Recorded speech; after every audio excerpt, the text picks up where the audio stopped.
Normally I do a new book intro, but I don't know enough about the book that I am reading next to do one, and I don't have the fancy dust jacket to show off. We will be reading Joan Aiken's The Embroidered Sunset. It's an author we've read several times before on this channel. This is one of her adult novels. I don't know how adult it's going to get. We're going to find out together. This was a viewer request. Like I said, we are in viewer request season. This one and the next three, I believe, are all going to be viewer requests. But we're just going to start right off with chapter 1. This was written in was published in 1970s. Was probably written sometime in the late 60s, just like the early Wolves of Willoughby Chase books. So, The Embroidered Sunset by Joan Aiken, 1. If it had not been a pleasure, it would have been a duty to hate Uncle Wilby Culpepper. He sat blandly smiling upon his household, impervious to Lucy's malignant appraisal, rotund, tight-skinned, infinitely self-satisfied. There was not an atom out of place in Uncle Wilby's universe. Sometimes Lucy doubted if he could be a genuine member of the human race. He seemed too pink-cheeked and unwrinkled to be subject to regular human ailments and difficulties.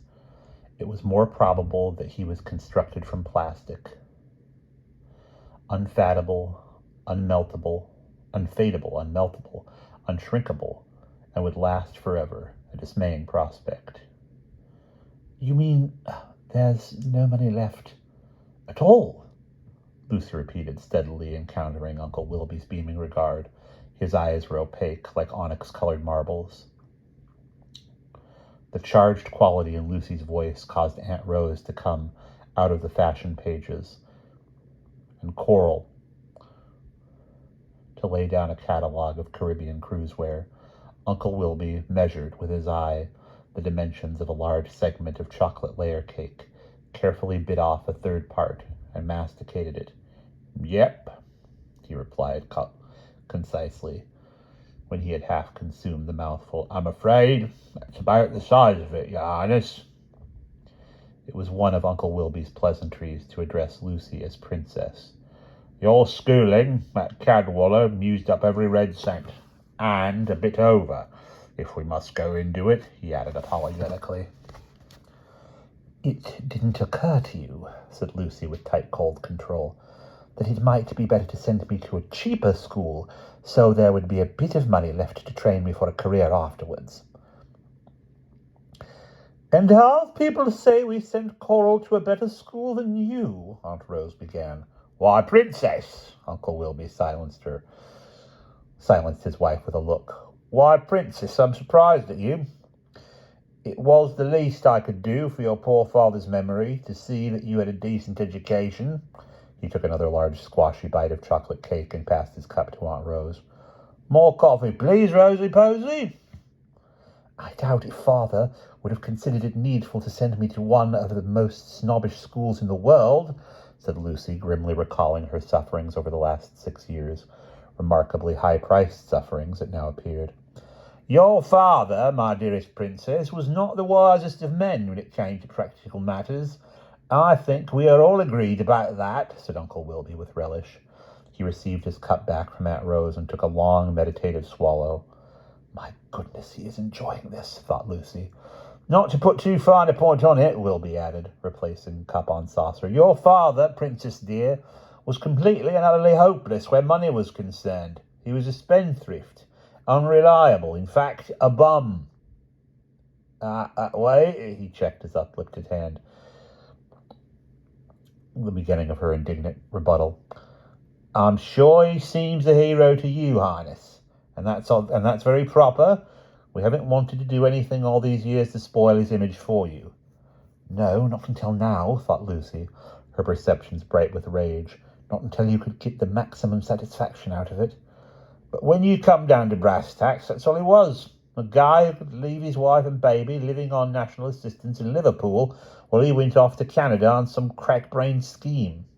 He wouldn't have left us if he could help it. It was because of my heart trouble Mother didn't think I ought to travel. You can't really know that, Coral pointed out. with silky accuracy. You were only 2. She's loving this, Lucy thought pointedly, ignoring her blonde cousin. Only Aunt Rose looked distressed.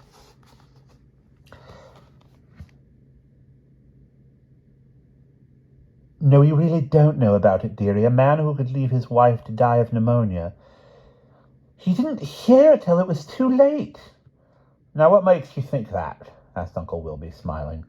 I suppose little Minnie said so. Your mother's sister always thought the sun rose and set on him. Yes, with all his faults, Paul was a dear, lovable fellow. At least the girls loved him. Lucy ground her knuckles together. Since Aunt Minnie's dead too, she began. But then she changed her mind. She took a long, steadying look round Uncle Wilby's famous kitchen, the quarter-deck he loved to call it, in deprecating reference to his long-ago naval career. Everything was ship-shape and shiny, steel, brass, mahogany, and dark blue paint, made an austere masculine setting for Uncle Wilby's famous tipsy cakes, his clam bakes, and charcoal-broiled steaks.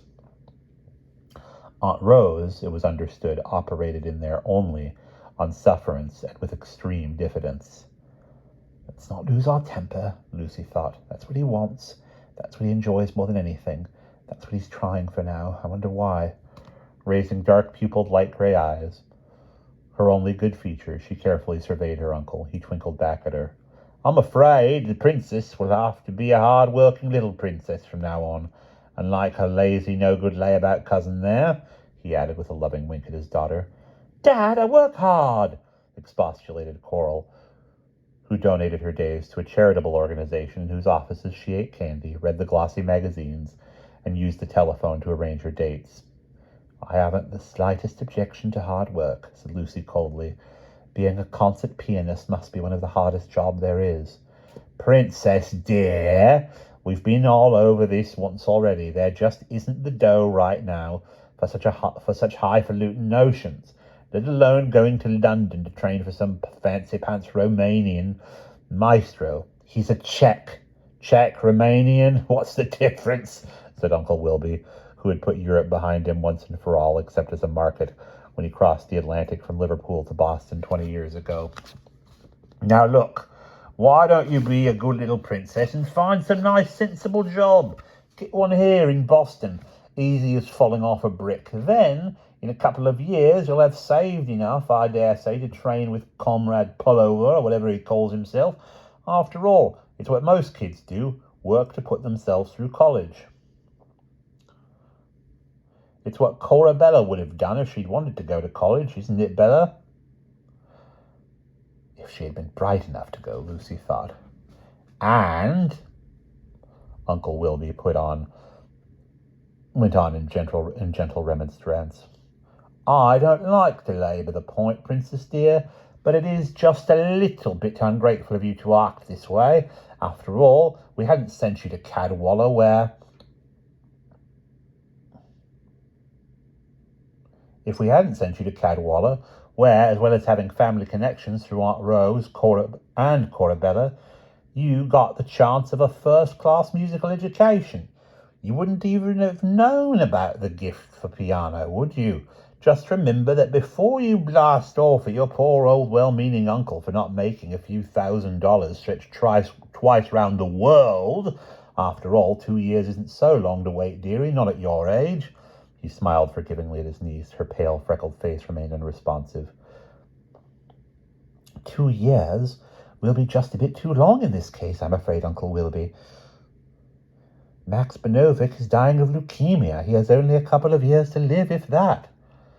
Bit of a crazy choice for a teacher, then, isn't he? Uncle Wilby said genially. Better think again, Princess, and pick out some guy who's likelier to last your time out. No point sinking your savings in a fellow who's going to die on you. Besides, if he's sick as that, the chances are 1,000 to 1 against his taking on new pupils.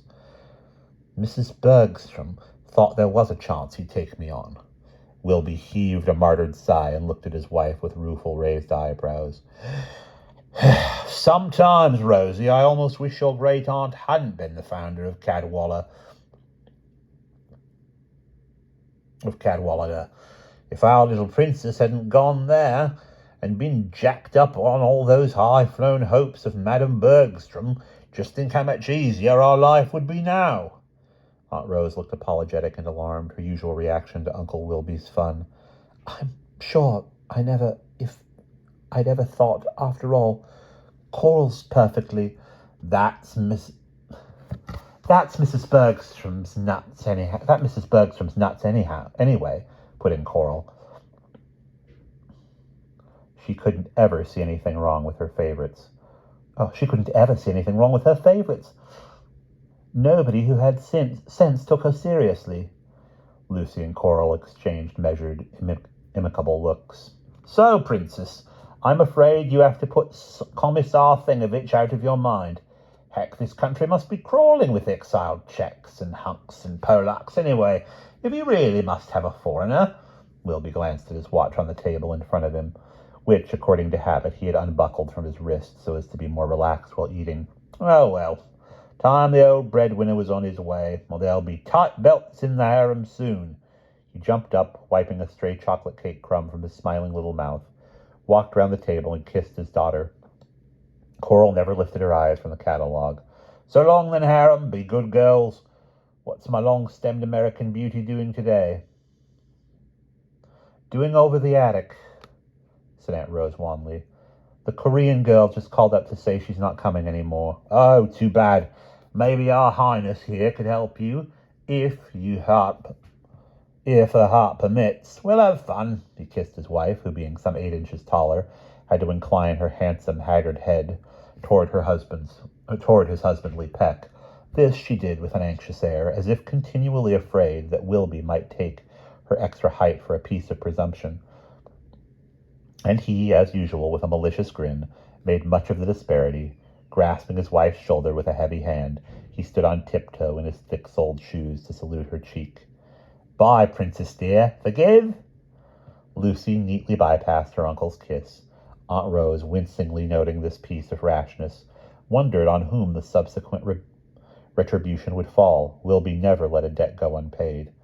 Adios, girls! He was gone, a plump, smiling little man bustling away from Belmont in his big car into Boston, where the money rattled and the wheels of commerce went round.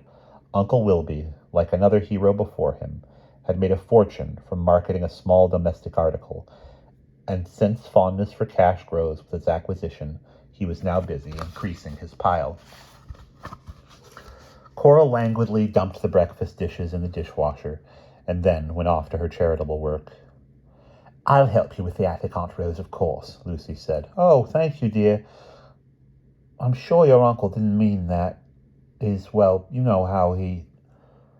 Despite the fact that they had lived together for 6 years, Rose was nervous of her niece, and placatory when they were alone together, almost as placatory of Lucy, indeed, as she was of her husband. In spite of her small size and pallor, there was a kind of indomitability, a stoic quality about Lucy which had this effect on some people.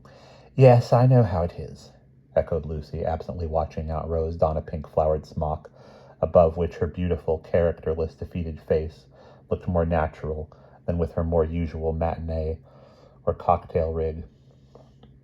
Uncle Wilby saw to it that his wife engaged in an active social round.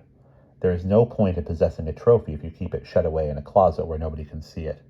I'll take those, said Lucy, grasping the duster and vacuum cleaner that her aunt was clumsily trying to maneuver up. I'll take those, said Lucy, and grasped the duster and vacuum cleaner that her aunt was clumsily trying to maneuver up the polished pine stains. But, Lucy, dear, is it all right? What about your heart? Oh, shucks. Dr. Woodstock. Dr. Woodstock's an old fusser. If I hadn't any other reason to be glad I'd quit that school, I'd be thankful to be rid of him. Lucy, why didn't you like Cadwallader? Aunt Rose asked, following with a cobweb broom and a can of moth spray. It seems so queer. Coralie just adored it all the time she was there. Cora and I are just different, Lucy said, pausing in the large, airy second-floor hallway to give her troubled aunt a look that was half sardonic and half tolerant. You hadn't noticed? Besides, if they didn't go for my Liverpudlian accent of Cadwallader, though it was common. They reckoned I was just a gooder snipe.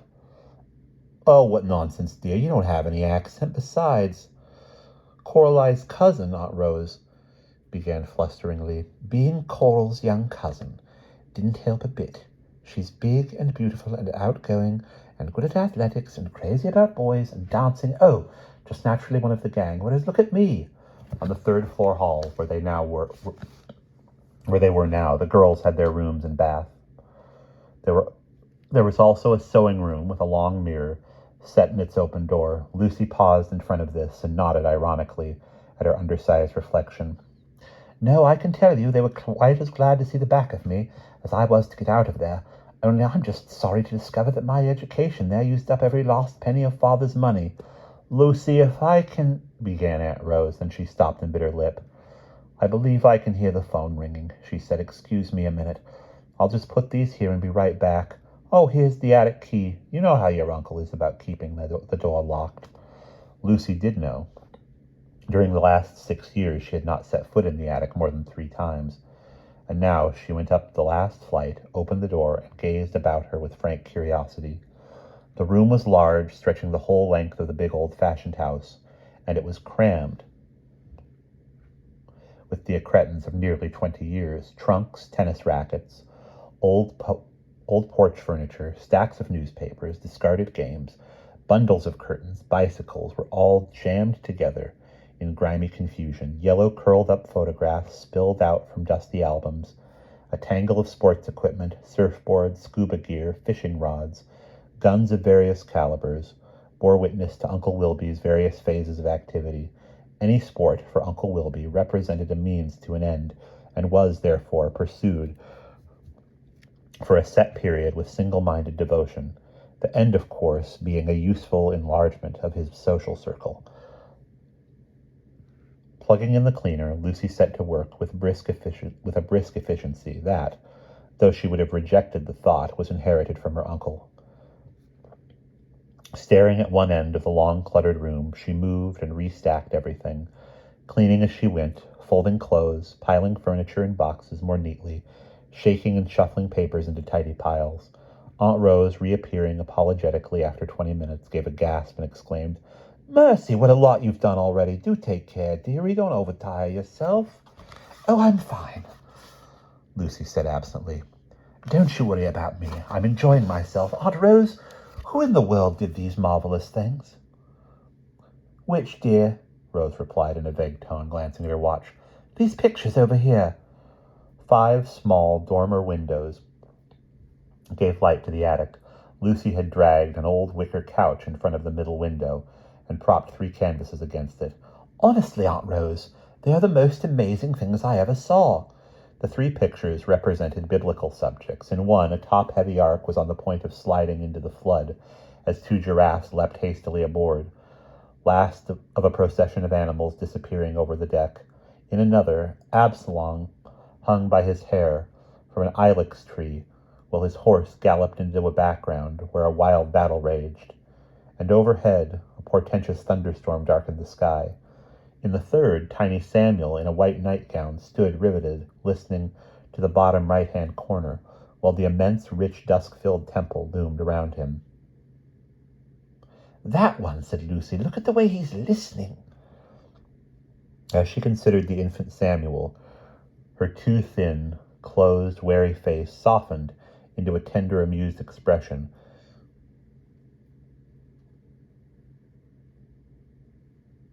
which, in sensitive thought, life had obliged Rose Culpepper to become, yet struck her with an obscure pang. I've never seen Lucy look like that before, she thought. Who did them, Aunt Rose? Do look at that colour. The lightning flashes on Absalom's hair.